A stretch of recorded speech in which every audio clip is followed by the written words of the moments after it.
3 फिलिस्तीनी फिल्में देखी टिफ में इस साल. एक डॉक्यू, एक ड्रामा, एक docu drama. One we've already spoken about, The Voice of Hind Rajab. Today, Palestine 36.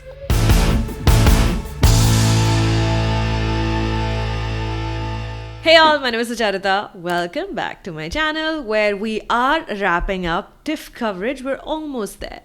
Today, let's talk about Anne-Marie Jacir's Palestine 36. As the title suggests, this film takes us to the year 1936, deep into the British Mandate in Palestine. A train pulls into Jerusalem station, folks are out and about. It's a normal morning, as normal as it can be for people living under colonial rule. But there are hints that a change is afoot. There's newspaper headlines that are warning of unrest. However, for the oppressors, it's business as usual. Very soon, you're taken to a ceremony where the nation's first radio broadcast is being celebrated, engineered by the British as a PR stunt to show unity between the Jews and the Arabs. Doesn't matter that one of the first things you hear on this broadcast is an update on European Jews fleeing anti-Semitism from various nations in Europe, arriving in Palestine under the protection of the same colonial rulers, the British. In this film, you spend most of your time with the young Yusuf, played by Karim Daoud Anaya. Yusuf works jobs where he can, he's, youthful, and unlike other people around him, he's not actively fighting against British tyranny until the cruelty brings him to a point where he has no option but to retaliate. There's newspaper editors, people who work for Palestine and for the British. The tapestry is rich, it's diverse, it's vast. Soon after establishing this setup, the period drama Palestine 36 announces itself as an act of reckoning. Ki ye sab to tha, but this is also a reminder that we need to steadfastly place the blame where it belongs. You see lots of stamps with King Edward's face on all of them, signifying just how much of the world is currently being exploited by the British. It's a broad metaphor, it's not subtle, but the film doesn't care to be patient. It just really wants you to remember things. As Jewish refugees arrive in Palestine and they start building their homes, their communities, the film then focuses on reminding its audience where this all began, like I just mentioned. The Balfour Declaration of 1917, losing various battles in Ireland, the state of organized resistance in Palestine and how it was beginning, it was violent and otherwise. An empty decorative pistol holder is seized in a house raid and the Palestinian house is straight up bombed in retaliation. In another scene, Palestinians are forced to dig graves for their own people. In another scene, you're shown that they are required to have permits to move between their own villages.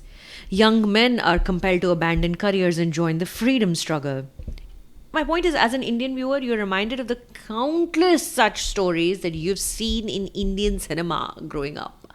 Kakori, Chittagong, Chauri Chaura, Champaran, all these cities. In सब जगहों के नाम हमने history की किताबों में सुने हैं. We've seen movies on all of these things as places where people we now call freedom fighters, they asserted their demands to live free as citizens, right? RRR, Rang De Basanti, Sardar Udham, कितनी ही फिल्में देखी हैं, सराही हैं हमने इन सारे topics पर. इस ही same लगभग टाइमलाइन में literally around the same time फिलिस्तीन में भी यही लड़ाइयाँ लड़ी जा रही थी सेम हुक्मरानों के खिलाफ जिनकी कहानी इस फिल्म में आपको दिखाई देगी. एंड इट्स अ शेम कि हमें ये ज़्यादा पता नहीं है चीज़ें इन सारी हिस्ट्री के बारे में. Anne-Marie Jacir writes and directs with clarity of purpose. She's supported by a very powerful cast that features Hayam Abbas, Liam Cunningham, Jeremy Irons, among others. The tonality of her film is archival, but it is also so urgent. Palestine 36 is also Palestine's Oscar entry for the Best International Feature at the 98 Academy Awards. 98 to nahi na this time. And it is a wonderful companion piece to Shirin Dabis's All That Is Left of You, which premiered at Sundance earlier this year, which is now Jordan's Oscar submission for international feature. Now, that film also looks back at the origin of the conflict in Palestine and what happened after the British left in the 40s. Dabis's story, All That Is Left of You, is more about personal loss and it's about memory. But here, in Palestine 36, we are seeing institutions, propaganda, the entire spectacle. It's wide, you zoom out. To my Indian audience, I recommend Palestine 36 highly. The story will feel all too familiar, and it's honestly a shame, like I said, that we don't know a whole lot of this already, considering the parallels. Yes, the film can be broad at times, the villains are very villainous, the heroes are very boldly heroic, big set pieces, but that simplicity has its own urgency. When history has been obscured, it's been denied, it's been reframed by those in power, and it continues to happen. This film is an insistence that cinema like this is art, but it's also testimony, it's also preservation. So keep it on your radar. I don't know when or where or if you'll ever get to watch these films. Palestine 36, The Voice of Indrajab, All That Is Left of You, Put Your Soul on Your Hand and Walk. But keep them on your radar. If you get a chance to watch them, do not miss. Alright, now there's only one more film left that I'm going to be talking about from TIFF. That is Park Chan-wook's No Other Choice.